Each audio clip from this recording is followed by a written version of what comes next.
So, Damien, you came to Utah when you were 16 years old, a Yes. teenager, Yes. coming from Uh, San Bernardino, California. California to Utah. Total culture shock. Yes. Very I was first because I never heard anything about Utah, so I was like, oh my gosh, where are we going? We moved here when I was 16 with my now stepdad. And I just was like, what is this? Are we gonna be like with the deer and all the animals? So we're driving and we get here. I start school and I felt like I was in a Lifetime movie because it was just stuff that I was seeing in movies. Like it was like very cliquey. Nobody looked like me. There were like Mexicans and then majority white people. But then I found two friends. One of my friends ended up telling me she was gonna leave the school to go to Job Corps. So I was like, why would you do that? She was Right. like, well, my sisters are there and I'm just not. She had just moved here from Chicago. So I was like, okay, well, let me talk to my mom, see what she thinks about that. So then I talked to my mom and she was like, well, because I was miserable. Like I would Right. literally go and cry. And it was just shock, being with people that I grew up with all the time. My cousins, I had my cousins, my friends, and then just come into a place where nobody looked like me. Right. Didn't have any friends, didn't have any family, so I just was like, I was kind of depressed a little. Right. So I talked to my mom about it, and then we went to sign up for Job Corps, and I finished my high school there. And yeah, that's how I finished my high school there, and then graduated, got my CNA while I was there, and then I was out. Wow. And And what made you, did you come back here or was it like a transition where you went somewhere and came So, back? so the Job Corps was here. It was here Oh, in okay. Weber County, I want to say. I met my husband there. He was from Colorado. Shortly after we graduated, I moved to Colorado. And then we had our first child. And then I was away from my mom with a baby. So I ended up coming back to Utah. Right. And we have been here since then. Wow. Yeah. And so when you left, you went to Job Corps, completed high school, moved to Colorado, came back. What was it that pushed you into what you're doing today, which is hair? Okay, so when I was in Job Corps, I got my CNA. In my mind, I thought I was going to be a nurse. So I did CNA for about 4 or 5 years. When we came back here, I think my son was about 2. And I was just like, okay, I went to get my hair done at a couple of hair salons that they have up in Ogden. And I went home after getting my hair done and I had to fix it. So then I have been braiding hair since I was like a little girl. So I would do like braids for people, around the way. And then I was just like, wow, I kind of want to know how to do everything else. I'm going to go to hair school. Right. So I was working my day job as a CNA. And then at night I would go to hair school. And then I completed, got my cosmetology license and went to go work in a salon. And what has been your experience with your clientele coming to you, especially being here? My clientele is pretty awesome. I strictly work with Black people, so I see Black people every day. I have a couple of other clients with like straight hair and stuff too, but I mainly specialize in like braids and extensions. I can do natural hair as well. Okay. But yeah, it's interesting. It's interesting. I get a lot of people. They just a lot of girls and older women. They're just like, oh well, I can't do this. I have to do that. I've They been can't wearing do what? Like go I into, can't wear my natural hair. okay. Yeah, so because they all they know really was mainly like braids. So I get a Okay. lot of people coming in. They've been wearing braids, braids, braids. And Latanya and I, we try to encourage our clients to wear their natural hair.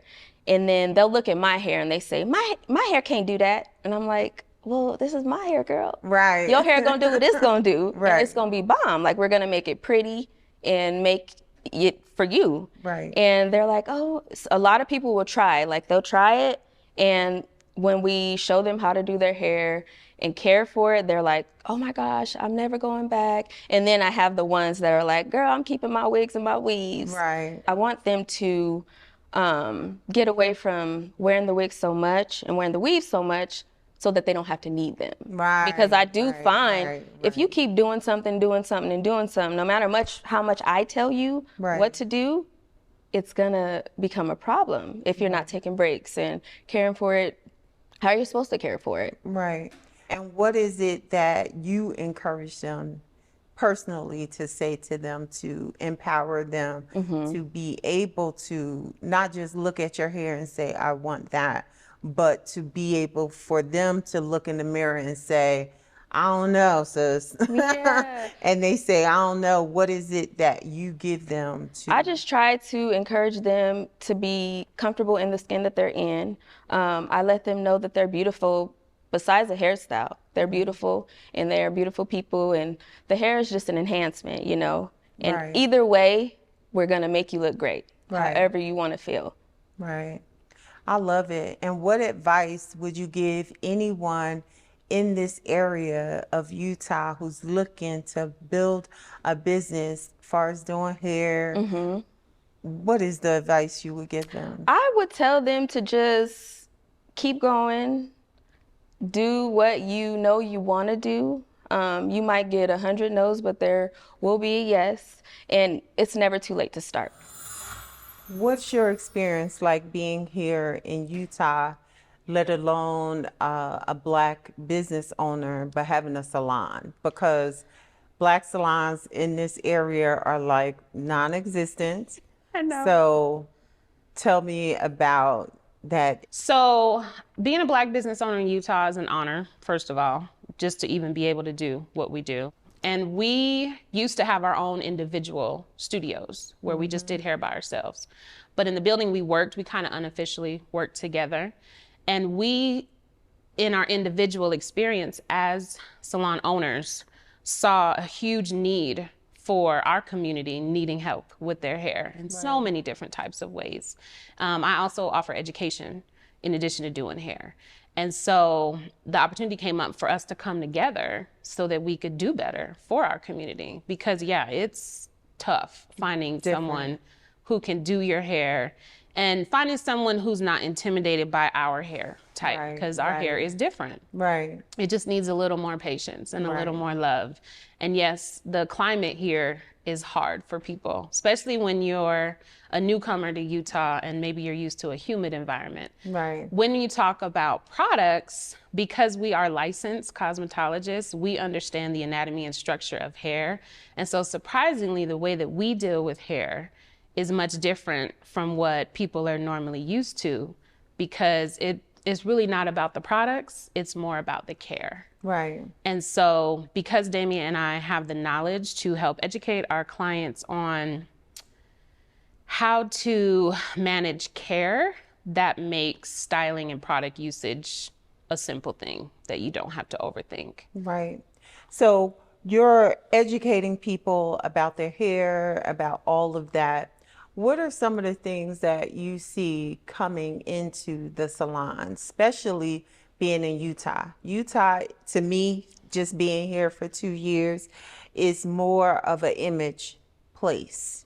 They are really big and keen on how you look, your hair, how you dress, all of those things. So growing up in this space and being comfortable being in your natural state, because you have a natural hair salon. Yes. Tell me about some of the experiences that you get from people coming in and you're trying to educate them on why they should wear their natural hair. So it's interesting that you say that, because me being from here, back in the day, didn't nobody care about how they looked. Back in the day, we really didn't have no hair salons. And so my mom, she used to do hair. She taught me how to braid. And so I remember when I was first going for this dream of owning a salon and doing hair full time, I didn't get a lot of support, because it was like, well, who's gonna come to you? Because Black people don't get their hair done out here. Don't nobody care what they look like. And if they are, they just go into their auntie's house around the corner. So that's a scary thing to do. But what I found going into business for myself was that no, the need was there. And it wasn't that people didn't care about their appearance. They just didn't know where to go. Right. And so with a lot of what we see coming into the salon, because yes, now in this day and age, image is so important to people, and social media has put a lot of pressure, especially on the young girls, to look perfect. And then growing up in Utah, for a lot of these younger folks, they have the more European standard of beauty that they're shooting for. Right. And so for me, where I only do real hair, I don't do any extensions. My partner specializes in that, and she's amazing. I'm a little different, and some of my clients are intimidated by my services because I'm forcing them to just be themselves. Right. And it's not that I'm forcing them, but I'm trying to help encourage and uplift and help them see, like, girl, you are beautiful, whether your hair is natural, whether you're just wearing your real hair and it's relaxed, whether you press it, whether we braid it, whether we twist it. Because one of the reasons why I got into this full time is because I see a lot of damage. And as Black women especially, unfortunately, there's like this plague of alopecia in our community. Right. And so I'm trying to help encourage young girls and women to take better care of their hair so that they have more options. Right. Because we want everybody to play with the wigs and have fun with the weaves, but you gotta take care of your hair underneath. Otherwise, now you're forced to wear the wig, and nobody likes to wear a wig if they have to. Right. Give me an example of a client coming in and you having to just like really, because for me, as you were talking, it's like psychological. Yes. You know, so give me an example. Yeah. More often than not, when women come into our salon, grown women will talk about how they are scared to wear their hair, their real hair, because they don't know how to style it or manage it when they leave the chair. And, oh, it might look great when I leave, but what am I gonna do when I get home? Right. We run into a lot of women that, because, say they are from Utah, because we have a lot of clients like this, and they've been stuck wearing braids their whole life. Right. Maybe they were adopted. They came up in a family where no one in their family had hair like them, so no one knew how to help them take care of their hair. Right. So they're used to tucking it away under a protective style or whatever. These people aren't just discouraged because they don't feel like it's beautiful. Right. But they also have the lack of knowledge. And so now there's the fear of, oh my God, well, LaTanya or Damia, they're gonna make me look good, but what do I do when I leave? Right. How do I maintain this? And I could be in my chair doing somebody's hair who's not from here, who's been wearing their hair, who comes from a totally different environment. And Damia has a client, she's getting her regular sew-in. And so her clients will always look on my side of the salon and be like, well, oh my God, I can't believe that she can do that. And like, I wish I could do that with my hair. So like you see a lot of people who want it, but that fear is so crippling that they just don't go for it. And so it's really sad, but I'm encouraged because I can tell the more that Demi and I do what we do, the better that it is for people to come into our space. And then also we've created a safe space for people to come in and feel loved and feel beautiful and know that we don't care what you've gone through or what you don't know, like, because we're genuinely there to make them look good, but also feel good. Right. Because, and I had learned this from my mentors when I was learning the natural hair education. They said, natural hair is 90% what's in your head and 10% what's on it. And that's very true because as Black women, we overthink our hair all the time because it's our crown. And I know for me personally, as long as my hair is done and my shoes are cute, everything else in between gonna work itself out. It's gonna work, honey. We cute. Okay. But yeah, hair is such a huge part of our identity. And I think I'm driven to educate and do things the way that I do them because I know there's a lot of Black women in the state of Utah who don't know who they are. And it's my passion to help them see that and love it. In the moment with Tanisha. Thank you.